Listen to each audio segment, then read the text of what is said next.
સુલેમાન ઇબ્રાહીમ ભટ્ટી.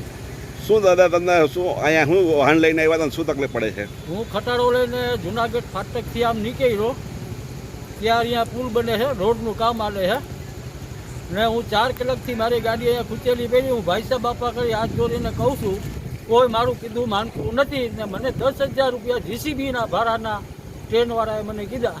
તો આ મારે ગરીબ માણસ હું ક્યાંથી કાઢી? ગાડી ક્યાંથી ક્યાં જતી હતી? ગાડી જમનાવરથી ભરીને જુનાગઢ જવાનું હતું મારે. ગાડી કેટલા સમયથી ખૂંચેલી છે? ગાડી આ 4 કલાકથી ખૂંચેલી છે, મને કોઈ જવાબ આપતું નથી. મેં બધાને ફોન કર્યા, રોડ કામવાળાઓને ઓને આને બધાને ફોન કર્યા, મને કોઈ જવાબ આપતું નથી. તો મને 10,000 રૂપિયા ટ્રેનવાળાએ ભાડું કીધું, હું ક્યાંથી કાઢું? હું ગરીબ માણસ છું, બરાબર. શું તમારી માંગણી છે? મારી માંગણી છે કે મને આ મારી ગાડી છે સલામત બહાર કાઢી દે તો તમારી મહેરબાની, હાથ જોડીને કહું છું.